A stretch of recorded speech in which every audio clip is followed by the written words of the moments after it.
What's going on, YouTube? RDAP Dan, Federal Prison Time Consulting. Hope you guys are all having a fantastic week. Hope you had a great Christmas, New Year's, Hanukkah, whatever holiday you may have celebrated. Hope you had a great one. Today, we're going to be talking to Tom Root. We're going to be diving into the FSA, talking about getting your credits earned, what you can, if you can earn credits beyond the 18 months. If you have 18 months or less, can you get credits? We're going to talk about that in the end of this video. So this should be an interesting one, guys. So stay tuned because Tom Root's coming up next.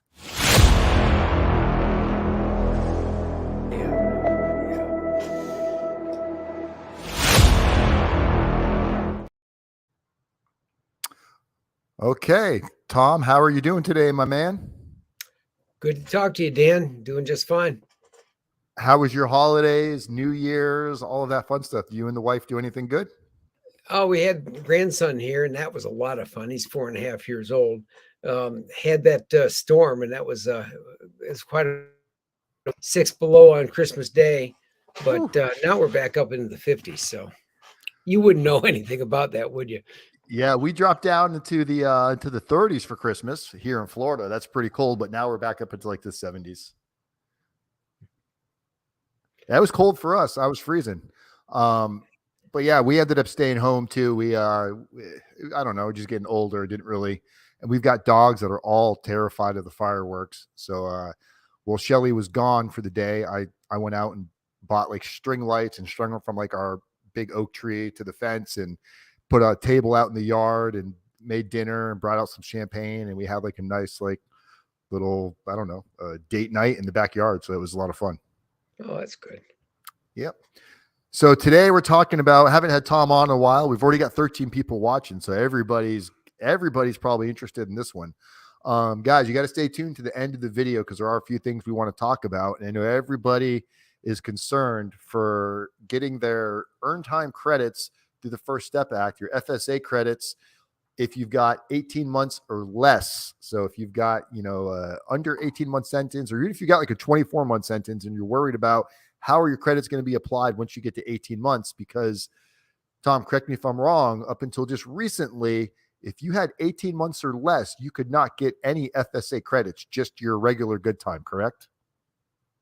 No, you could get FSA credits. What the BOP said, and one of its many moving targets on FSA, was that once you hit 18 months, your FSA credits you earned after that couldn't go toward early release. They could get you more halfway house, more home confinement, but not more early release. And that was just driving guys nuts because early release is really the golden egg in this whole thing. So to kind of jump into this, and we've got some screen sharing we're going to do here in a little bit with some different stuff that Tom sent me. What's really going on right now, Tom? Are people still CARES Act, compassionate release? Are these still things that are doable for people that have issues? Well, let's break that apart. CARES Act. Yeah, the BOP is still doing CARES Act. And it's a question I get probably most often. Is CARES Act going to go away in 2 months? Because, come March 1, Joe Biden either has to renew the national emergency or let it lapse. And if he lets it lapse, then CARES Act goes away 30 days after that. I think he's going to renew the national. It's been too useful to Biden. The student loan thing, he couldn't have done that if he didn't have the national emergency declared. So I think he'll keep that in place for a lot of different reasons. But the BOP is very actively sending people home on CARES Act. What type of, so for people that are watching that are like, oh man, maybe I can go home on compassionate release CARES Act. Who's the typical defendant that would see some interest from the CARES Act to help them go home? Okay, well, let's make sure we talk about those as two different animals. Compassionate release, right? CARES Act. They're not the same thing. Right. Okay, CARES Act. People call it CARES Act compassionate release, but I know what you mean. Sorry, I don't have an ideal feed. Are you there? Yeah, I'm here. I say. Oh, what'd you say? I didn't hear you. Yeah, I see. I don't have an ideal feed. You keep cutting out, and I think I do too. Let me know if it can you how is it pretty sturdy now? Yeah, it's fine. Okay, Okay. yeah. So I was asking you like Yeah, who's an about the ideal CARES Act. candidate? Okay, the ideal candidate first has one of the comorbidities that makes it more likely he or she's going to suffer from COVID. You know, talking heart problems, respiratory problems, age, obesity, the factors we always relied on that CDC has always said make things worse for COVID. Um, that's the first thing for CARES Act. The second thing is you have to have done 50% of your sentence or 25% and have. I talked to a guy today, a guy Dan, who uh, has been in now about 60 days. He has a 10-month sentence, and so he's to that magic point where he can apply for CARES Act. And he said, "Hey, do I have to have any medical problem?" They said I have to go to medical, and I said, "Well, yeah, the healthy people don't get out." So you got 50% of your sentence in. You got a morbidity. You are low or minimum security custody. You're low or minimum secure recidivism under pattern, and no history of violence. History of violence has been ugly for some people. Know a guy who never had a violent crime, but he's on his second run with the BOP, and back in 1994, he got a shot. Say that say that one more time. He got a shot for what? For fighting. He got in a fight with another inmate. Got, Okay. got a shot, and the BOP denied him CARES Act because he had a history of violence. Wow. But if you ring those bells, you're okay. So when we talk, so I get people calling me all the time saying, I have an inmate or my loved one's in there and they've got this, they've got that. How serious do the issues need to be? And when you've got people that whether they have the COVID shot or not, if they've had the vaccine, how much does that still play a big role, or is the vaccinated inmates not getting CARES Act? Depends where you are. The um, most most of the circuits that have addressed that, Sixth, Seventh, uh, have said if you're vaccinated, your likelihood of suffering from COVID has diminished dramatically. We're not going to give you compassionate release. Fortunately, it has nothing to do with CARES Act. If you're Right. vaccinated, they'll still send you on CARES Act. So, two different answers on that. Okay. Now, And go ahead.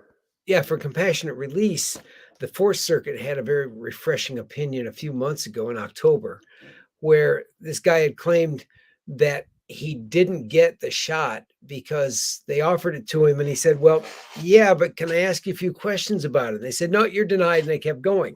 I had a lot of people say that. In fact, at Lompoc, the court-appointed expert who went in to investigate on behalf of the Central District of California reported to the court that one of the big problems with the BOP was no one would ask the same questions that a lot of people have. And CDC says you're supposed to answer their questions if you're a healthcare professional, not the BOP. They'd roll their cart through the housing unit. Guys say, "Yeah, can I ask you a question?" And they say, "No, you've denied it." And they kept going. Well, in the Fourth Circuit, this guy had those questions, and his district court said, "You could have taken the shot and you didn't. Too bad." Right. Court of Appeals said, "No, that's a legitimate question. You've got to explore why he turned it down, what he asked, how it was answered before you can make that decision." I thought it was a breath of fresh air. It seems like this thing is still being kind of developed. There's still a lot of moving parts that aren't being handled with care. Um, Somebody getting ready to go in, or somebody that's looking at this video right now saying, "Man, I wonder if my loved one can qualify for this." Obviously they can make a consultation, which there's a link in the description, but what is what are some factors of like getting somebody that's got basic asthma, they use an inhaler once in a while versus somebody that's, you know, severe asthmatic or diabetes or, you know, high blood pressure? Um, who's an ideal person that should really look into this? Because there could be a, you know, an amount of money that's going to cost if they're not going to get CARES Act, which is through the BOP, which that's a, it seems like that's an easier way to take your shot. But if you're going to have to go after, if you're going to go after compassionate release through the court, there's a lot more work going into that. So if somebody's going to make an investment into compassionate release, people always try, it seems like a lot of people will try to manifest more illnesses and make their situation sound worse than it is. Um, what should people be doing if they're interested in getting compassionate release, if they want to get approved? Who do you see getting approved now? Well, got some news on compassionate release. You know, there is a sentencing guideline policy statement on compassionate release. But most every circuit in the country has held that that hasn't bound the courts because the Sentencing Commission hasn't changed it since the First Step Act was passed. So that's caused a lot of problems. Some of the courts say we still look at it, and if you don't fit within their within their four scenarios, your wife dies, your husband dies, no one take care of your kids, you're about to die. The courts have said that you can't get out. Others have said we can look past that. The Sentencing Commission has been reconstituted. Biden all seven. Everybody's his pick now. They were finally confirmed by the Senate last October. No, August. I'm sorry, because in October they had their first meeting. And they said our number one goal this year is to fix the compassionate release guideline. Well, they've announced that they're having their January meeting next week on the 12th, and they are going to roll out their proposed change to 1B 113. I'm anxious to see it because the first thing I want to do for people I'm helping is suggest to them that we say to the judge, this hasn't been adopted yet, but this is where it's going. You need to fit into this guideline. And frankly, the people on the commission are rather liberal, pro-defendant. We've got a public defender on the commission. Right. And I think we're going to see a very broad guideline. I tell everybody, wait a week and see how that turns out, because I think it's going to give us a lot of guidance on where it's going to go in the future. I've told people that up to now, the problem is we got 694 federal judges. We have 694 different approaches to compassionate release. That's why if you are in the Western District of North Carolina, you have 1.5% chance of getting granted. If you're in the District of Oregon, you have a 70% chance. The geographical differences have just been terrible.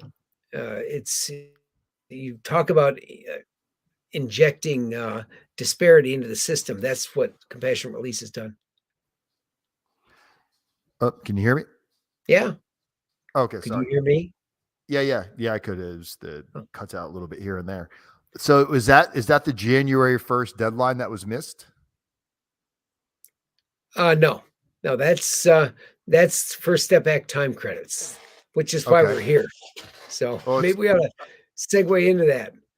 Should we pull up tab 1 here? Not yet. Oh, not yet. Okay. So take it away, Tom. BOP's had 4 years to get the First Step Act time credits thing right. And there's a reason why out of 432 federal agencies, the BOP ranks 431st as far as a place anyone wants to work. Non-existent leadership, no teamwork, no innovation. Those were some of the factors. I wrote about this in last weekend's newsletter. The BOP it's a clattering train wreck. They knew in December 2018 that they had to get this system together. They adopted their rules now a year ago, January 15th. And it's still a mess.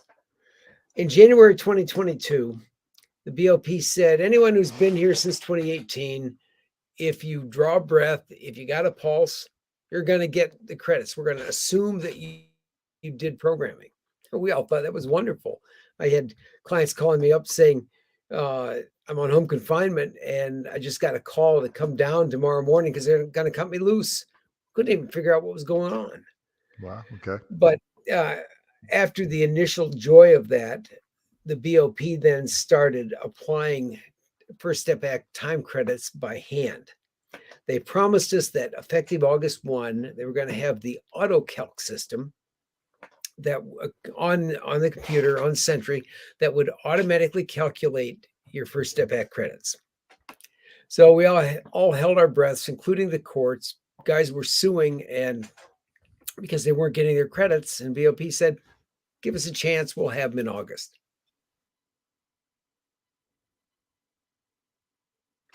And there was no AutoCalc. And everyone wondered where it was. BOP wasn't saying anything. We didn't find out till the end of September when the new director, Colette Peters, testified in front of the House. Excuse me, I had a cold last weekend and my voice is still getting over it. She testified in front of the House and said, well, we're a little delayed, but we expect to have it by October 1. And as you know, they rolled it out on October 1, and it was a complete mess. You had all these guys who had gotten credits. Suddenly the credits are being taken away from them because they were marked as having refused programming. These guys said, refused what? We weren't offering anything. I mean, the very thought that inmates were being offered programming and they would get credit. No, not interested. It was ridiculous. But I call that the October surprise. There was such a hue and cry that in November, the BOP finally rolled out, and this is where you put up the first tab, Dan. Okay. Program statement. And the program statement, and I have Dan's going to provide a link that you can go read it yourself. Rolled this thing out in November 18th, and this set the BOP's policies for how it was going to implement the First Step Act. What was important was not in this document. There was a press release issued the same day in which Director Peters said, well, you know, a lot of you guys lost credit because you didn't fill out your needs assessment. And these guys were all complaining, yeah, we didn't fill it out. No one told us we had to. Until January to get in there and fill out needs statements, and they get all their credits back. So come January 1, then we assume everyone had that done. But she also promised we were going to have the new and improved calculation program. January 1st came and went, and I'll tell you, by 6 a.m. on January 1, I was getting emails from guys asking me, my numbers haven't changed. The AutoCalc isn't running. What's going on? Well, of course, they missed again. Now the word is the BOP's promised it is going to be online next week by January 10th. And maybe it will, but there's been a lot of Lucy Charlie Brown football to this. And I frankly think that come January 10, the football is going to be yanked away again. But the BOP system now is the day you get to your designated facility, the BOP's computer system is going to calculate how many First Step Act time credits you are presumed to be able to get during your sentence. And they'll be posted there. And as you screw up and don't take them, then the number may go down. But if you're a good inmate and you do everything they think you can do, you'll end up. So is it kind of like the good time where they automatically deduct your 15%, and then if you screw up, they can take it away? In this situation, are they gonna show your release date with all of the good earned time credits accounted for, and then if you don't take the classes, they take them back? That's how I read the program statement. Okay. that is That going would to have be, some numbers. that would sure as hell put a good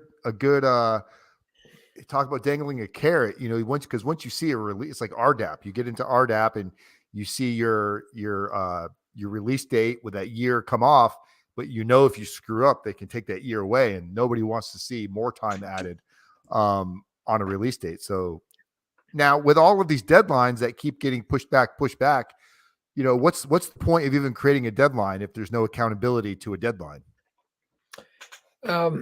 Well, it keeps Congress off your back. It tends to keep inmates or most inmates off your back until the deadline comes. I don't know. The first deadline, the August one, there was an affidavit filed in a case last April, and this woman, Susan Giddings of whatever office in the BOP does this, and she's the one who said it's going to be August 1. AutoCalc will be running, barring any unforeseen circumstances.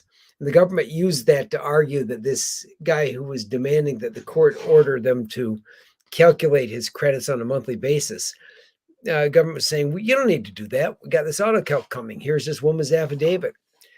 Court read it and said, well, she says, barring unforeseen circumstances, so or not, the court ordered the BOP to do it.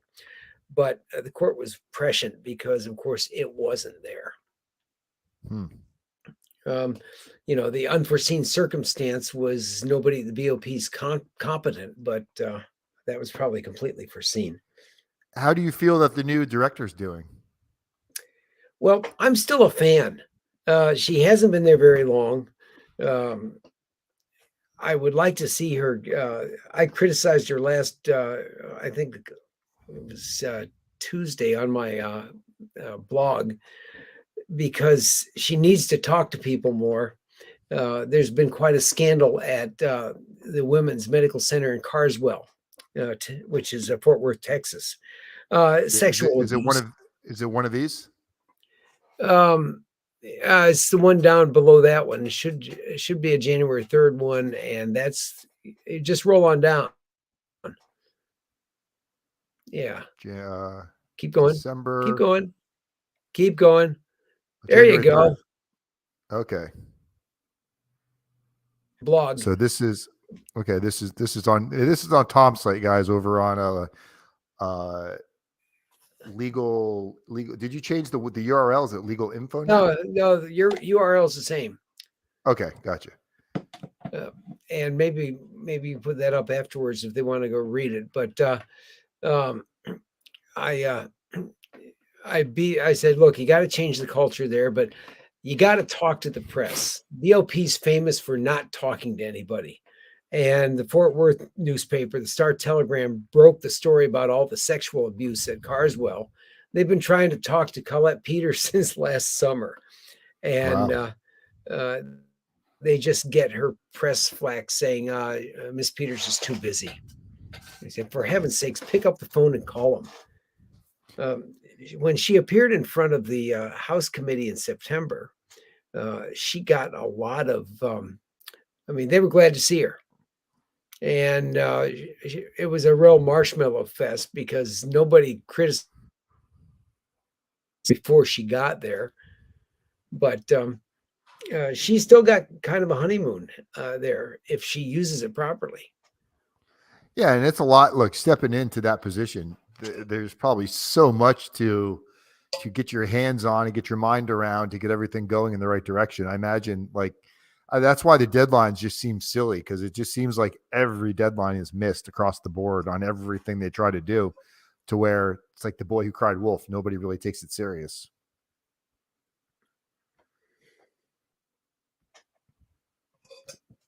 You there, Dan? Yeah, I lost that. Yeah, the whole thing went black for a minute. Okay. I was just saying that it just seems like, the shoes she's got to fill are pretty big. And I just feel the BOP seems like they miss almost every deadline they have. Do you think people get to a point where the deadline doesn't mean anything? It's just for them to cover their tracks or their arses? Yeah, I think so. And I think that's part of the culture she has to change there. Okay. Do you think she can do it? Do you think there's, are there going to be enough people that are going to work with her to make those changes? Well, she can't get enough people to fully staff the agency, so I think probably not. Uphill battle, huh? Yeah, I mean, she changed the culture in Oregon, which is why I think she was an attractive candidate for this job to begin with. But she had like 4,300 employees in Oregon. She's now got 36,000. Oh man, That's a pretty big ship to turn around. it sure is. I would want to steer that ship. No, that is as close to a thankless job as you can find in the administration, Yeah. next to Speaker of the House. Well, I mean, COVID doesn't seem like it's backing down at all. It just seems like it keeps up and down, up and down, up and down. Um, Well, that's part of the problem is that when it comes to the BOP, you can't tell. I hoped I'd see things change with the COVID numbers at BOP. I think those numbers are 300 inmates and say 100. that say that one more time. You cut out. What'd you I say? You said think the numbers are what? the numbers are fantasy. I have no confidence in the numbers of BOP posts. And when I ask guys about it, they say, "Well, you getting tested?" Most places they say, "No, they don't test you unless you tell them you think you have it." Mm. Well, you don't find much COVID if you don't test someone unless they come to you and say, "I think I have COVID." So you think the numbers are underreported or overreported? Oh, badly underreported. Okay, that's It has scary. nothing to do with it. And they're now talking about this new variant of Omicron that apparently blows right past vaccines. Man, what a crazy, like, just ever since this whole COVID has had birth, to see something like this happen in our time. It's like it's like the Bills and Bengals game. We're seeing things happen for like the first time we've never seen before. He's seeing games that aren't gonna games getting canceled. People are dying in prison left and right, and it just doesn't seem like the world is in a position to fix itself right now. It seems like it's kind of cannibalizing itself. Well, I certainly feel like the BOP is not in a position to do it because I don't think it can be in that position until it's fully staffed. Because of even the best of intentions, I had a guy telling me today that no sick call today, no sick call tomorrow because they don't have the staff. Wow, no sick call. Yeah, and So you got somebody on their deathbed. They can't even go to sick call in the morning right now. Certain yeah, places. Oh my goodness. yeah. But don't want to wander too far afield. I would say that there are still opportunities for compassionate release. And certainly the BOP has gotten active again in sending people on home confinement under CARES Act, which makes sense to me. If you don't have enough employees to handle the number of inmates, you can either Send get them more home. employees or get rid of inmates. Yeah. And there's still no communication between the courts and the BOP as far as initially at like sentencing. The courts don't know when they're sentencing somebody. They're not going, well, you know what? We're going to sentence you to home confinement because they're understaffed and you're not going to get any of the support or any of the programming that you need. You're better off on home confinement. Those two hands still aren't talking really, are they? No, because the BOP would only talk to the court through the U.S. attorney, possibly the probation officer, who, after all, I think is an adjunct to the U.S. attorney, even though he works for the court. Um, and the BOP is presented as a flawless agency that is fearlessly and competently managing all these terrible prisoners. All you have to do is Hmm. read a government motion in any compassionate release, and you'll see that. The BOP can manage his medical condition. The BOP has a sick call program, and guys get to be seen and they're taken care of. And So it's almost like just because they have that statement and they have that on paper that they have these abilities to handle it, but time and time again shows that they don't. Um, is there ever going to be a level of accountability that you think the BOP would be held to, where it's like you keep saying you have the ability to take care of these people, but you don't, or you don't have the manpower to do it? Uh, That will probably never come into play at a sentencing, I would imagine. No, probably not, because judges don't have enough time to worry about how the BOP is doing its job. 15% of the judge's docket is criminal, and they don't like that 15%. And they've got all this civil stuff that's much more interesting. So a lot of judges just push through sentencing and say, "Oh, well, your guidelines 87 to 102 months. We'll give you in the middle, give you the bottom end, get out of here." Right. Not my problem. Whatever you got to, that's the BOP's Yeah. problem. Yeah. And then they get unhappy when people sue because it's a mess. Yeah, I it's a have, shit show. yeah, I have willingness on the part of courts to go after the BOP for lousy medical care.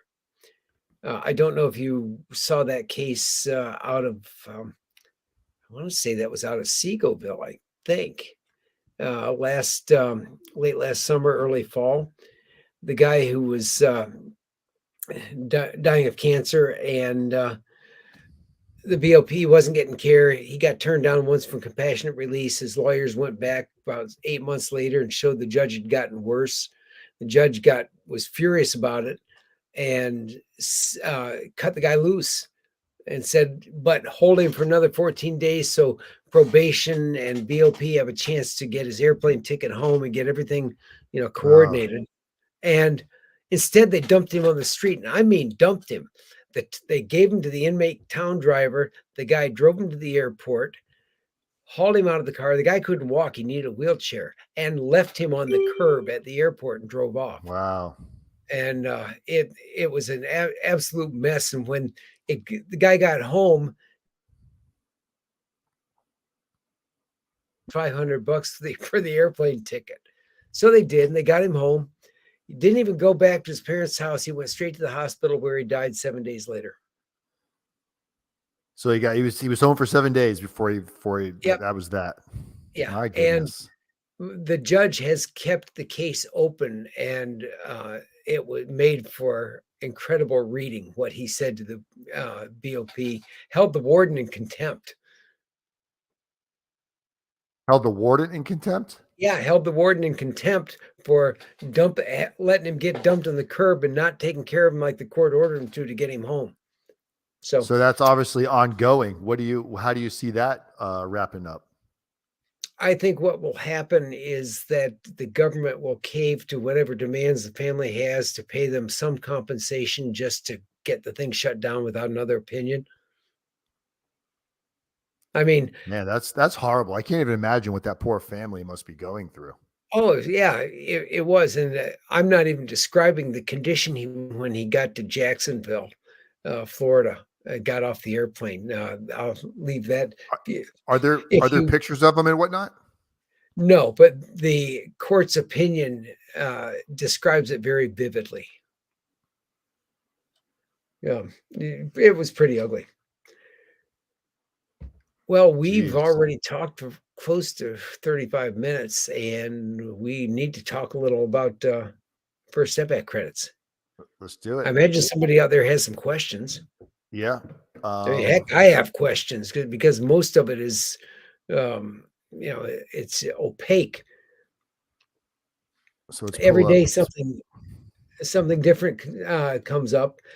One issue has been whether you can get credit on home confinement or halfway house. I've got guys on home confinement who are going to AA. Guys who are doing community service. One guy goes down and helps serve lunches at the Salvation Army, and they wonder if they can get credit. And I gave you. Is that tab 2? Is that Aller? No, actually, it's tab. I skipped tab 2. We'll come back to it. If you can show them 3 and 4, 2 cases where. No, I'm sorry. I have confused. Allers is the one. Tab 2. Oh, Allers. Okay, gotcha. Yeah. Where the inmate sued, he's on home confinement and he wanted credit for his job.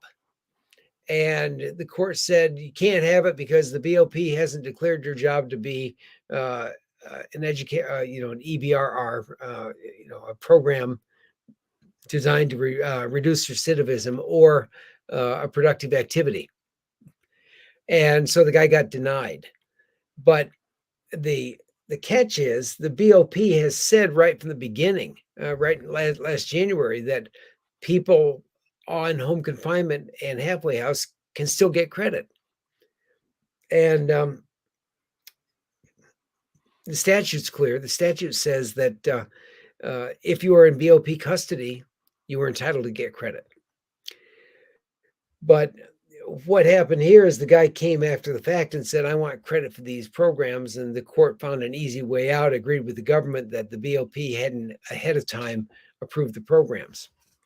Why do you think they're so adamant about not giving him the credit? I mean, why wouldn't they give it to him?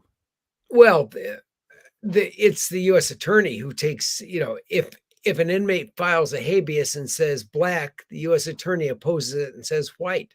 So they just oppose to oppose. There's almost no rhyme or reason. It's just, you're an inmate, you got nothing coming. Wow. But what this guy did wrong. I agree with the court that the BOP has the discretion to pick the program, but the BOP does not have the discretion not to do anything.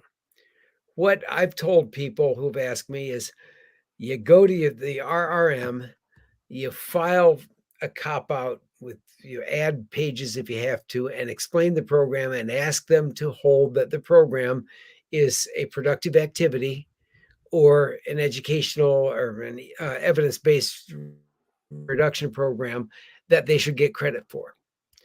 That forces the BOP to make a decision. Because if you don't get an answer, I think you can go to court and make what we've always called the mandamus argument, that an agency may have a discretion to say it's either A or B, but they do not have the discretion to do nothing, not to make a decision. Yeah. So comparable to the compassionate releases, where we fought, if the BOP doesn't respond within 30 days, you can then bring it to the court for a reasonable request that you were just ignored, basically. Yeah. The BOP has said, we're going to have to address how to do this, but they haven't given anybody a timeline. And as we talked about earlier, if they did, we wouldn't believe them. Fact of the matter is, the First Step Act says they're entitled to it now. So someone needs to set this thing up properly by saying to the BOP, I'm going to, and I'd start with Alcoholics Anonymous. You had a substance abuse problem inside, you're on home confinement, those have already been defined as productive activities inside the BOP. And let the BOP either decide or not decide. And then you go to court and say, I'm taking these things. I had a need. I got credit in the BOP. I'm still in BOP custody. I'm supposed to get credit. The BOP won't decide. And force them to. My good. How many frustrated, because you have a lot of people on your list, how many frustrated emails, phone calls do you get, would you say, on a daily basis from people that are just beating their head against the wall? I probably get 200 a week on the newsletter site, and probably half those are about First Step Act FSA problems. I mean, but they run the gamut. I got to admit, guys complaining, I have a state detainer, and the BOP says I'm ineligible for First Step Act credits. Or I have a couple, and they say first, BOP says if you're a deportable alien, you can't get credit. Well, that's not what the statute says. The statute says that if you are an alien subject to a final order of deportation, statute was badly written, because the final order of deportation doesn't come until after you get done with your prison sentence and you get turned over to ICE. And we made that argument to them and said, well, okay, you're not going to send a deportable alien to halfway house or home confinement. We understand that. But nothing keeps you from cutting their sentence by a year, sending them back to Lois Slobovia, wherever they came from. Well, it's because a year earlier. Because they get their regular good time, they get their 15% good time. Yeah, and that reduces it. Why not do the other? Right. Makes sense. The BOP points to that section in the statute. And I've given you 2 cases where courts have Yeah, grappled with it so far. which one you want me to pull up? Uh, Oh, lost you again for a second. Say it again. Pull up which one? Moody Moody. v. Gugliotti. Okay, got it right here. This guy was this guy had a state detainer. If I remember Moody right, he was the one with the state detainer, and the court, and he had all these credits. They wouldn't give them to him because he had a detainer. And he argued very accurately, I thought, is nothing in the statute said that detainers were ineligible. The government's answer was, well, we're the agency. We have the authority to interpret and, put some flesh on these bones, which agencies do in a lot of cases. It's called the delegation doctrine. But the argument here, which is a very good argument, is Congress was very specific. Congress had something like 63 different situations in which an inmate would become ineligible. And it's pretty clear that Congress said, this is our.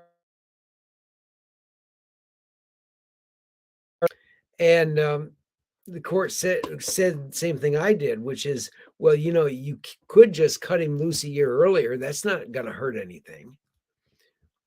So in the Moody case, I believe at the very end, just before he got the habeas granted, he managed to clean up his detainer. But the principle is the same, and I think we're going to see that come up again. I know I've got 2 guys, both of whom have detainers, and we're working our way through the administrative remedy process before we look at the habeas corpus. But there's no way. These guys, did they know sorry? they had detainer? Did they know they had detainers before they went in? Because I know a lot of people didn't even know they had detainers. Oh no, they didn't. In both cases, I've got. In fact, one's a deportable alien, and I still can't convince him he's a deportable alien. He says, "But I've been here 40 years." I said, "Are you a citizen?" "No, I never did that." I said, "Well, sorry, man." And he said, "But I don't know anybody back home." And I said, "That's my heart. not an element." I get it on both sides, and my heart does go out because not every illegal alien is a drug smuggling mule. For them to have their whole life here and then get deported, go somewhere they don't know, and they might have family here, friends here. That's the mental health that must do a number on somebody. Oh yeah, in this guy's case, his wife's a citizen. His adult kids are all citizens. He's got grandkids. Yeah, I agree with you completely. Some things just aren't. I think it's a real blunt instrument they use to say if you got a you got a crime of moral turpitude, you're out of here. Where's he? Where's home for him? He is Greece. Okay. So I guess that's not as bad as it could be. No, I did get compassionate release for 2 guys, one Mexican, one Peruvian. And we had to fight the government saying, well, you can't give compassionate release to a deportable alien. And my guy said, hey, show me the gate, show me the airplane, I'm out of here. Mm-hmm. And both of them did. Both went home and are happy. Oh, man. I guess it's better to be free there than it is to be locked up here. So what do we get? Who's this other one? You got Jones? Is this the next one? Oh, Jones v. Engelman. Yeah. Jones v. Engelman, as I remember, Jones was he was the deportable alien. And he's the one that got compassionate release? No, this is a FSA credit case. Again. Okay, gotcha. Okay. And at least the magistrate judge held in a very well-reasoned opinion that he had the right to FSA credits because nothing in the statute addressed his situation. Told the BOP that just because he has a detainer does not exempt him from the FSA because Congress was very specific, and where Congress is specific in a statute, agencies aren't allowed to add to it. So I put those in case someone wanted to go read those. Yeah, when this video is over, I'll go in and I'll edit the description and I'll add all these links in there, guys. I did post a link in here if you guys want to book a consultation. There's a link that I just posted in the live chat. I'll post that link in the video description as well because it's not in there right now. Yeah, this is a man. And then we got. So right now, what do you think? Like, because I know a lot of people. When I talk to people, they automatically just assume as soon as they get to prison, they're going to come home on CARES Act because of they know somebody that knows somebody that got sent directly home. Most of the people I'm seeing are being denied, and or no response at all, and then they kind of get confused. They don't know what to do next. They get frustrated. How important should people really be updating, like really going through and updating their medical records, making sure that they have everything articulated properly, especially if they're going to hire somebody like us? Because that seems like we spend a lot of our time initially when somebody comes on board with us. We sometimes spend weeks and weeks trying to get people to get us this information to use to create these motions. Because they want results today, but getting people to push that cart forward sometimes could be a little bit harder. Yeah, in answer to your question, people should be keeping that they send copies of stuff home to someone who can keep a file for them, because even when we say, well, we need medical records, sometimes it takes weeks and weeks to get medical to respond with the records. So I have occasions where they're not allowed to get a copy of their team report in between teamings. So guys says, well, my case manager says I get teamed in 4 months, I can get one then. But if so crazy. if they kept it when it was given to them and sent it home or sent a copy home. Besides, I mean, we both know what it's like in there. You got a lot of free time. Why not keep your powder dry? Yeah, I was fortunate. My case manager had an open door policy. It's like, if you want to come in and talk to me and I'm not busy, come on in. But a lot of case managers, man, see you in 6 months, if you got questions, and that's a rough one. Now, obviously a lot of the non-violent offenders, the white collar guys, they get relatively short sentences. And until recently, if you had a sentence of, or not even a sentence, but once you get to 18 months or less on your sentence, the FSA credits would not apply towards your release. They would only apply towards halfway house, home confinement, things like that, right? Or Yeah. How has that changed, and what caused that change?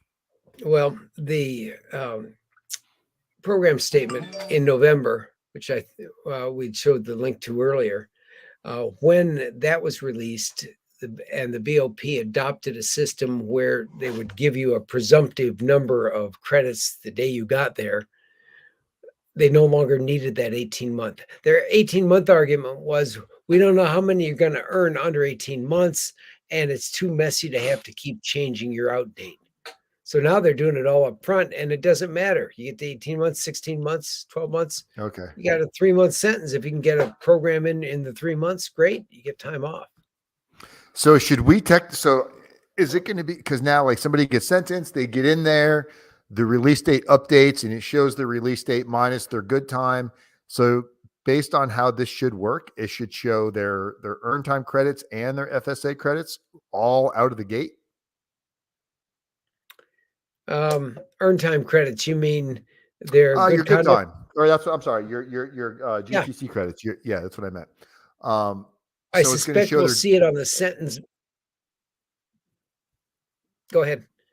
Oh, say it again. Sorry, you broke up.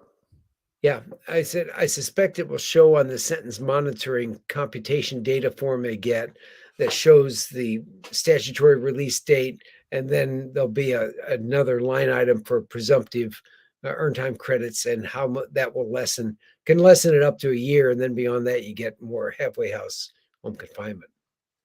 That's got to be crazy for somebody going in there, like somebody going in there with like a 37 or 40-month sentence, and they get there, they get into RDAP. So that 12 months comes off tentatively for RDAP. They've got the tentative good time credits that come off, and then they've got their FSA credits that come off. All of a sudden, you're looking at like a really, really short sentence. It's got to be.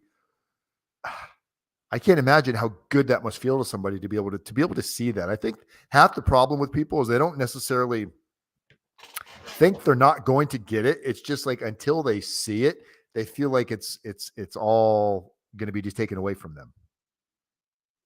And the luckiest guys are the guys doing RDAP, because RDAP is a twofer. You get the RDAP year off, ideally up to a year off, and you Right. also get FSA time credits for taking it. Yeah. How many credits do you get for taking RDAP? Well, it's what, 9-month program? Yeah, 9 to 10 months. Call it 10 months. Well, okay. Well, you say 10 months, then you're going to get 5 months credit. Man, it's so here. If, we'll do some math. if you're Do some lower math for minimum, those of you that are. citizen, So let's say we got somebody 60-month sentence. So 60 months times your 0.85. So just your good time is going to bring you to 51 months.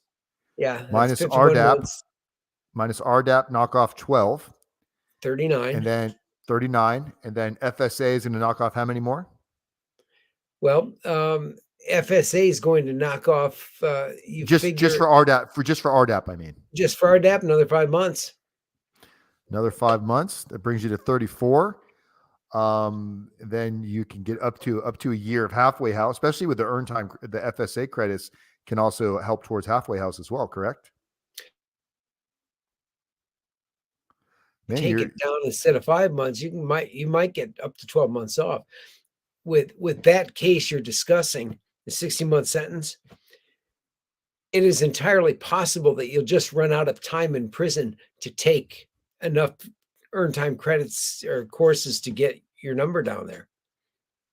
So what do you think the best case scenario, what could somebody be looking at time-wise on a 60-month sentence? How much time could they ultimately, or how little time could they ultimately serve in a really good case scenario?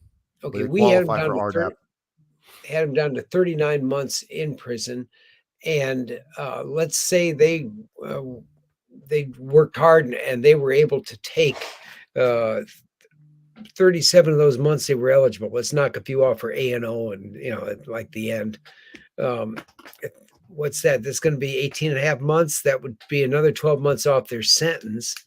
So they're 39, 37, 27 months. They could end up doing 27 months of actual incarceration time on a 60-month sentence. With FSA?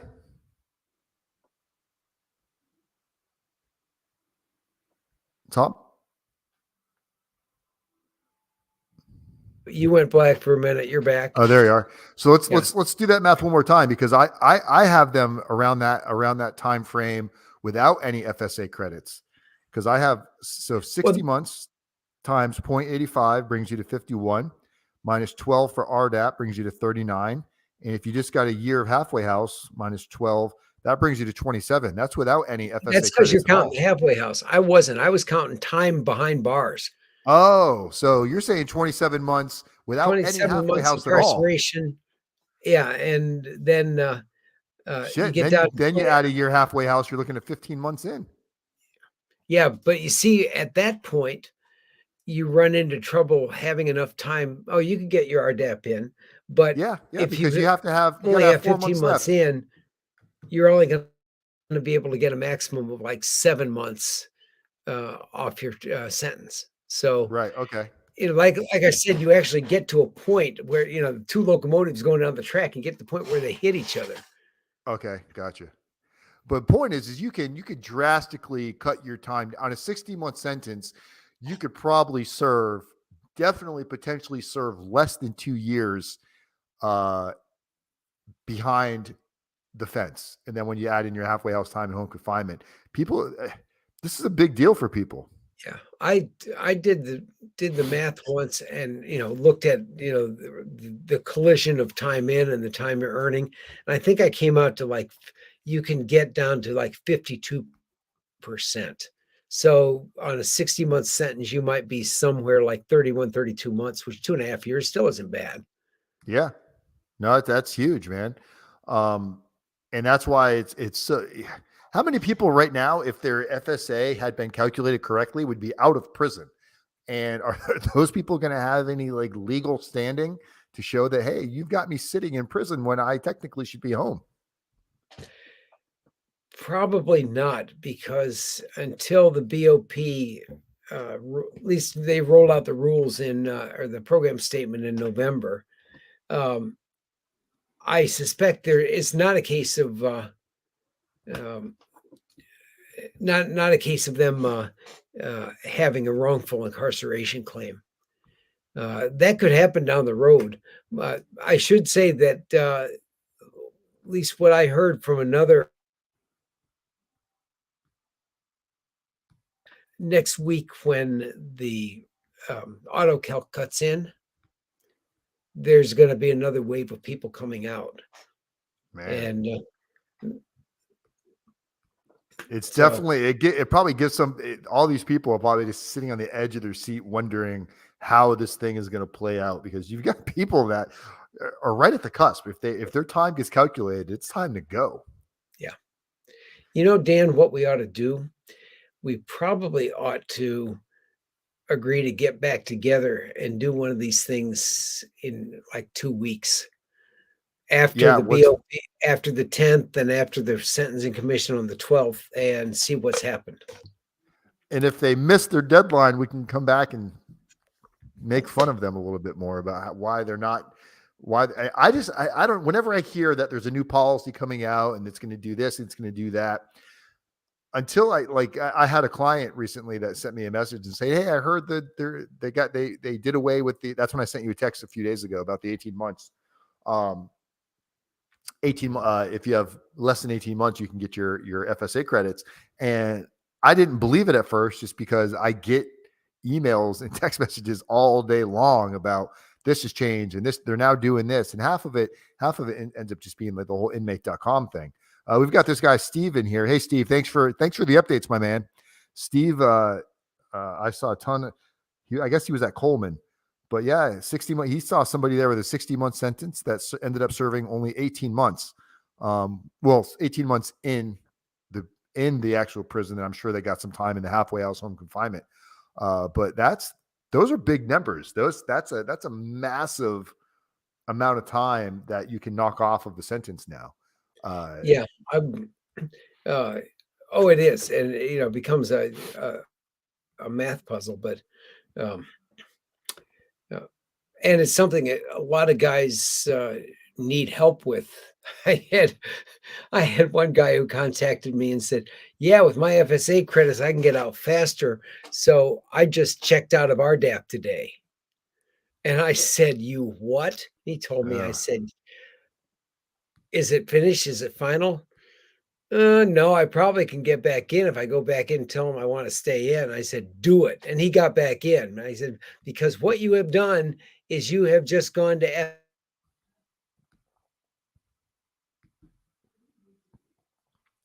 Go ahead and repeat that statement, Tom. Yeah, I said, you said what you have done is what? Is gone into FSA refused status. And when you do that, they take all your credits away. Because you dropped out of a program. You didn't complete the program. Yeah. Oh, he did. He managed to get back in the program and saved his FSA credits. But he was thinking, I've got these credits, they're all vested. So if I quit RDAP, I can go home in 3 months. With RDAP, I go home in 5 months. And said, no. Man, the level of anxiety that these poor individuals must be dealing with in there, because it's just such a roller coaster right now with giving credits, taking credits away, redoing. Even if I know if I were in there right now and this new deadline, actually they held to it, and all of a sudden my release date changed, I would still be nervous until I'm out, thinking, you know what, they're probably going to do another policy change in 2 months, and they're going to come back in and take a bunch of these credits back away from people. They had a guy home on CARES Act, and he was home for a month.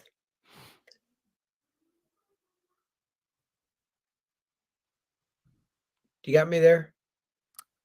Yeah. Well, now you're back now. Okay. He was home for a month. I apologize for the audio.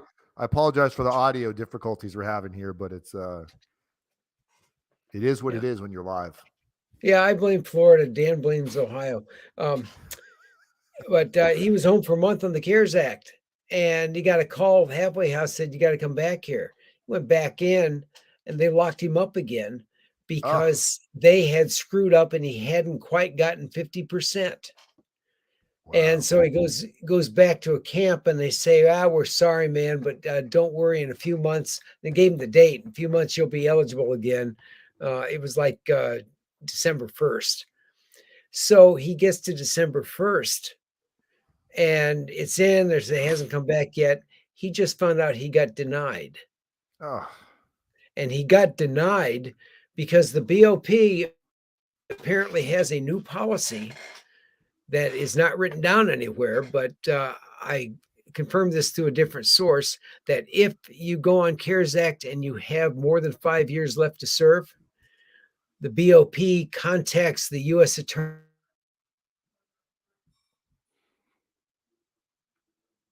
going home on CARES Act. so the BOP contacts U.S. attorney and what? This guy's U.S. attorney. This guy's U.S. attorney hated him. U.S. attorney said, no way. Got all these Wow. terrible victims out here. It was a white collar scam. It wasn't. I mean, people got fleeced and they shouldn't have. But it's not like he Right. was breaking into houses, raping people. But Yeah. yeah, and so he's stuck. He's stuck for another 7 years. Oh my goodness. And Unless he was out. And he was out for a minute. he was out for a minute. Yeah. Fuck. I'm sure you've had the nightmare of you're back in prison. I mean, that's the real life nightmare of that. That's why I've got a lot of clients, not clients, clients and friends, associates when I was in prison, guys that had a lot of time left and then they got out on CARES Act and they're out, but there's always the fear of even if there is no recall. I know you said you don't think there will be a recall on that, but just the fear of a recall, that messes with the headspace. Oh yeah. Yeah, it does. There's no question. It does. And I've always said that's, and you wake up and you're so glad it was a dream. You bounce out of bed, you're set to face the day. It gives me I feel heart palpitations even just thinking about it. Well, I think we're at about an hour here. I think we covered some ground here. So in 2 weeks, we should be seeing the new deadline being reached. And you're thinking if that does happen, we'll see tons of releases. And if that doesn't happen,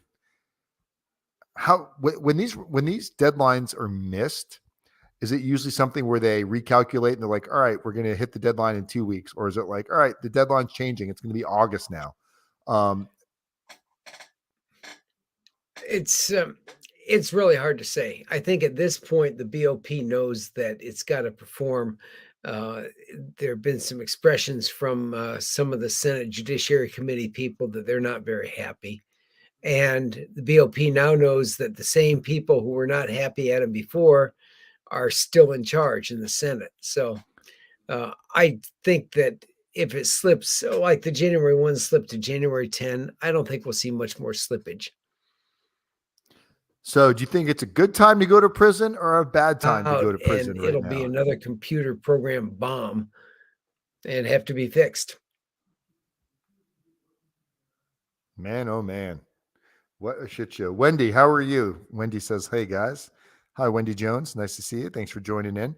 All right, Tom. So as soon as you know more about this deadline and if it looks like it's going to hit, I rely on Tom for a lot of my updates when it comes to anything that's after the prison sentence, like going into prison, getting out sooner. That's really where I rely on a lot of Tom's heavy lifting. I'm more of the pre-trial, personal narrative, character reference letters, prepping you for the PSR, getting you ready to go into RDAP, helping you get some extra halfway house time, home confinement on the back end. And Tom fills in, when I say fills in the gaps, he's created like a whole new pile of services that we're able to put together and offer you guys resource. Thanks to Tom Root and his, remember guys, if you got a loved one inside, Tom's newsletter here goes out every Monday, Tom? Sunday night, 10 o'clock. It's always Okay. dated Monday, but it goes out the night before. So when the inmates wake up Monday morning, they go check the core links. There's a nice little newsletter in there from Tom from the Lisa Foundation. So you've recently gone nonprofit, you were saying. So that's Yeah. very Yeah, nice. I That's did. going to be Figured I might as well. No money in the newsletter. I had a guy last week tell who's out now. I said, "Yeah, I used to read it every Sunday when I was in there." He says, we had guys who would actually pay a soup or a honey bun to have you printed off, and so they could read it. I said, "When a guy pays you a honey bun to print it off, you've made more in my newsletter than I have." try to read this guy's question. So can an attorney really give you a time that you're Really give you getting as time. a sentence? Or do they just give you a worst case scenario? I don't think the attorney's going to have, and Tom could probably talk on this too, but I don't think the attorney's going to really have any real idea of what you're going to get beyond your 15%, your regular Yeah, good time. yeah. Just remember that the courts take the position that if your attorney estimates your actual sentence and screws it up real badly, that is not ineffective assistance of counsel. Working with a guy whose lawyer guaranteed him, don't worry. 255. Sorry, man, that's not ineffective because your lawyer did tell you what your maximum time could be, which was like Right. 25 years. And so if they estimate it wrong, too bad. And Rocco, you're asking, is RDAP based on actual sentence given? So RDAP is based on how much time you have remaining on your sentence when you enter the program. So if you have a 24-month sentence, which is the minimum to get into RDAP, if you get to prison and it takes you 2 or 3 months before you can get into the program for whatever reasons, the program hasn't started yet, you're no longer going to be eligible. So it's 100% based on how much time you have left on your sentence when you're entering into the program. Everybody's asking all their questions now. Everybody, you guys are late to the party. Like if prosecutors say with the guidelines 46 to 57 and public attorney asks for 1 year and a day, she's telling me 3 to 4 years in. Do you understand that, Tom? Yeah, I think the prosecutor's asking 4657. She's asking a year and a day, which of course is nice because if you get a year and a day, you get credit for your good time credit. And she's telling him to expect 36 to 48. She probably, especially if end up, but it's still just an estimate. There's no substitute for sitting down and really going through the guidelines and figuring out how you guideline out, and then try to get a sense of how the judge likes to sentence and what factors might make the judge want to vary down below the guidelines. Well, and this is, and Rocco's talking about, this is exactly what, like the areas that I focus on. This is what Rocco's talking about. Well, what I'm talking about, if your guidelines are 46 to 57, you're asking for a year and a day, and your attorney's telling you that you're probably going to land somewhere in the middle, 3 to 4 years or whatever that's going to be. Got to remember, if you've got no minimum mandatory and you're trying to get a reduced sentence or get the judge to go down, my question to you would be, what mitigating have you done to illustrate to the sentencing court that you're somebody that the judge should consider for, a rather short sentence below the guideline range? And I have no idea what you've done with prepping for your PSR. I have no idea what's in your narrative, your reference letters, all of these things that we work on with our defendants. In my opinion, when we see the major departures in guidelines from your guideline range to what the judge actually imposes, it's the people that put in the work that the judge isn't used to seeing. So I would highly recommend Rocco giving us a call or doing a consultation with us so we can kind of talk a little bit more about your situation. Hopefully that answered your question. And then Tom, any input on that one? Just to say that the courts have ruled that the greater the variance down from the guidelines, the more detail the judge needs to have. So you're right, Dan. You got to really do a data dump on them to get that kind of reduction. Rocco, here, I'm dropping a link right now because I don't know if it's in the video description yet, but there's the link. if you want to book a consultation. And then Nick asked a question. Looks like Yep. Juan already answered it. After a year, even though it's more practical after 50%. And I don't know if you have financial restitution or whatnot. Oh, Yeah. sorry, I didn't mean to click off on that. Nick's question is it's a good Oh, one. yeah. Um, a lot of it depends. Of course, the minimum is a year, and you often can do it. But I have seen judges say, "I want you to do 50%," and since the judge has, has plenty of wiggle room, all sorts of discretion. Um, if the judge wants 50%, you're going to do 50%. But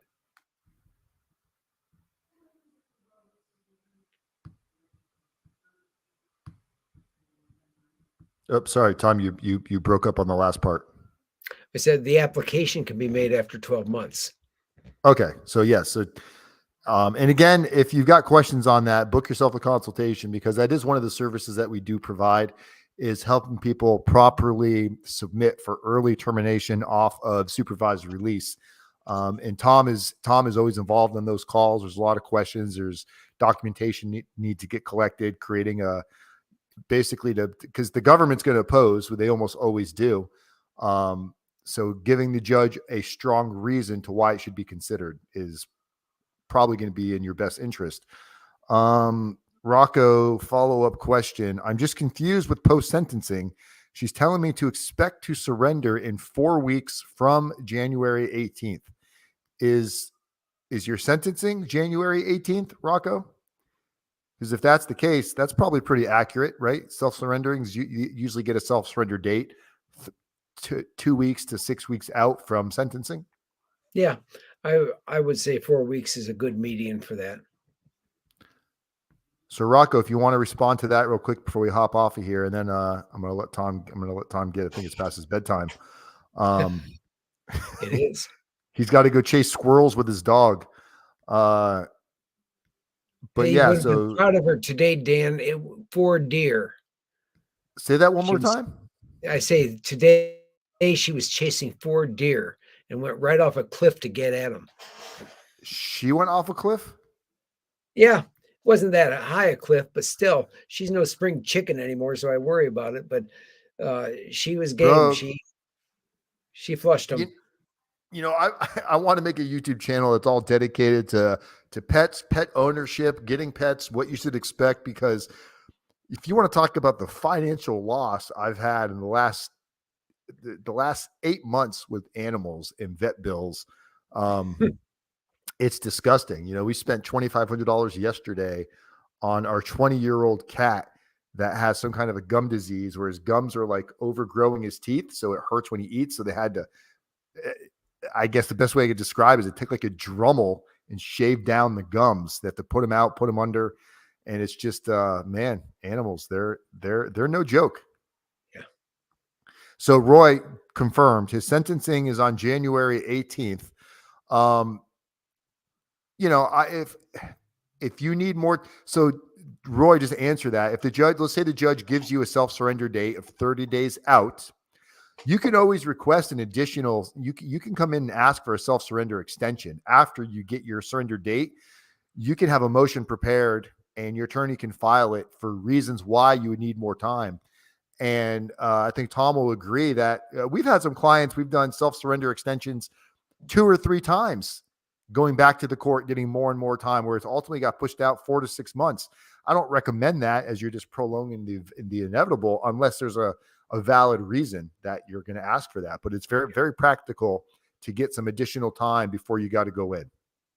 Yeah, if the judge is going to order self-surrender, the judge will do one of 2 things: either tell you to self-surrender on a certain date, or just say self-surrender as directed by the U.S. Marshals. Right. If you have good reason for wanting self-surrender to happen after a certain date down the road, it's best to ask the judge right at sentencing to do that. So let's say you've got the medical procedure dodge. Someone always says, yeah, I have an ingrown toenail. I have to have taken off on March 1st.